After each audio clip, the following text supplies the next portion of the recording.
দর্শক, চলে আসলাম মসজিদে আয়েশা বা মসজিদে তানঈম। উম্মুল মুমিনিন হযরত আয়েশা রাদিয়াল্লাহু তাআলা আনহা এখান থেকে উমরার ইহরাম বেঁধে উমরা করেছিলেন। পরে এখানে এই বিশাল মসজিদটি তৈরি করা হয়। পবিত্র হজ ও উমরা পালন শেষে মক্কায় অবস্থানরত হাজিরা মক্কার বিভিন্ন ঐতিহাসিক স্থান পরিদর্শন, ৫ ওয়াক্ত নামাজ মসজিদে হারামে আদায়, নফল তাওয়াফ ও সুযোগ বুঝে নফল উমরা পালন করে থাকেন। মক্কায় অবস্থানরত হাজিরা উমরার নিয়ত করলে তাদের ইহরাম বাঁধার জন্য যেতে হয় আয়েশা মসজিদে। সেখানে যে এহরাম বেঁধে আয়েশা মসজিদে ২ রাকাত নামাজ আদায় করে তালবিয়া লাব্বাইক আল্লাহুম্মা লাব্বাইক লাব্বাইক লা শারিকা লাকা লাব্বাইক ইন্নাল হামদা ওয়া নি'মাতা লাকা ওয়াল মুলক লা শারিকা লাক, এই তালবিয়া পাঠ করতে হয়। তালবিয়া পাঠ করতে করতে কাবায় এসে উমরা পালন করতে হয়। দর্শক, এই মসজিদটি মক্কার তানঈম এলাকায় অবস্থিত। এটাকে মসজিদে তানঈম বলা হয়। হেরেম এলাকার বাইরে এটি মক্কা থেকে সর্বাধিক নিকটবর্তী স্থান। মক্কা থেকে ৬ কিলোমিটার উত্তরে মক্কা মদিনা রোডে আল হিজরা এলাকায় অবস্থিত এই মসজিদ। দিনরাত ২৪ ঘন্টা এখানে মুসল্লিদের উপস্থিতি থাকে।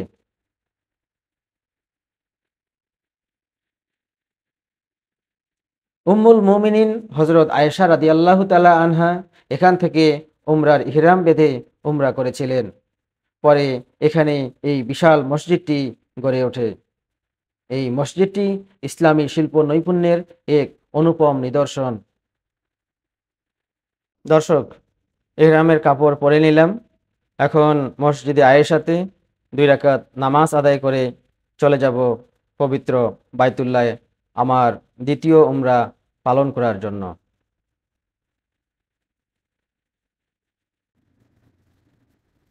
বিদায় হজের সময় হজরত রসুলুল্লাহ সাল্লাল্লাহু আলাইহি ওয়াসাল্লাম উম্মুল মুমিনিন হজরত আয়েশা রাদিয়াল্লাহু তাআলা আনহাকে তার ভাই হজরত আব্দুর রহমান রাদিয়াল্লাহু তাআলা আনহুর সঙ্গে হারামের বাইরে এখান থেকে উমরার ইহরাম বাঁধার জন্য পাঠিয়েছিলেন।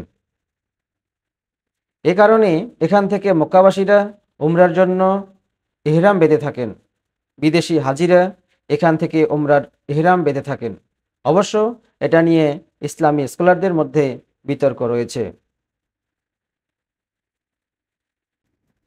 দর্শক, আমরা এখন মসজিদের ভিতরে প্রবেশ করছি। ভেতরে অসংখ্য হাজি দেখতে পাচ্ছি। সবাই ইহরামের কাপড় পরে এখানে ২ রাকাত নামাজ আদায় করতেছেন। ২ রাকাত নামাজ আদায় শেষে তালবিয়া পাঠ করতে করতে সবাই চলে যাবে পবিত্র বাইতুল্লায়। আমি প্রবেশ করলাম।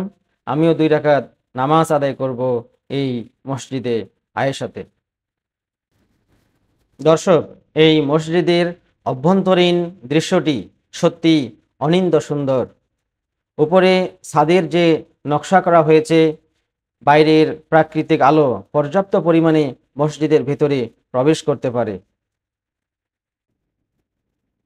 সারাক্ষণ নফল উমরার ইহরামের জন্য আসা হাজিদের ভিড় এই মসজিদে লেগেই থাকে। বিশাল এই মসজিদের ২টি মিনার ও একটি গম্বুজ অনেক দূর থেকে দেখা যায়। মসজিদটি খেজুর গাছ দ্বারা পরিবেষ্টিত। মসজিদের সামনে গাড়ি পার্কিংয়ের জন্য বিশাল জায়গা রয়েছে। রয়েছে উজু ও নারীদের নামাজের জন্য আলাদা ব্যবস্থা। দর্শক, আমি ২ রাকাত নামাজ পড়ে নিলাম অনিন্দ্য সুন্দর এই মসজিদটিতে। আমাদের গ্রুপ থেকে আমরা ২ জন আসছি এখানে ইহরাম বেঁধে নামাজ পড়ে চলে যাচ্ছি পবিত্র বাইতুল্লায়। যে ব্যক্তি ব্যবসা অথবা অন্য কোনো কারণে মক্কায় অবস্থান করছেন, যদি তিনি উমরা করতে চান, অথবা মক্কার বাহিরের হাজি কিংবা উমরা পালনকারী যিনি হজ ও উমরা পালন করার পর মক্কায় অবস্থান করছেন, তিনি যদি আরও নফল উমরা করতে চান তাহলে মসজিদে আয়েশা থেকে ইহরাম বাঁধতে পারবেন। হানাফি মাযহাব অনুযায়ী ওই ব্যক্তির জন্য মসজিদে আয়েশা বা মসজিদে তানঈম থেকে ইহরাম বাঁধা উত্তম। যদি কোনো ব্যক্তি মক্কার বাহির থেকে উমরা পালন করার জন্য মক্কা শরীফ যেতে চান, তাহলে মিকাত থেকেই ইহরাম বাঁধা জরুরি। তানঈম বা মসজিদে আয়েশা থেকে ইহরাম বাঁধা জায়েজ হবে না। দর্শক, আমার ভিডিওটি আজকে এ পর্যন্তই। ভিডিওটি কেমন লাগলো অবশ্যই কমেন্ট করে জানাবেন। আমার চ্যানেলটি সাবস্ক্রাইব করে না থাকলে অবশ্যই আমার চ্যানেলটি সাবস্ক্রাইব করবেন। ভালো থাকবেন। আশা করছি আমার পরের ভিডিও দেখবেন। আসসালামু আলাইকুম ওয়া রাহমাতুল্লাহি ওয়া বারাকাতুহু।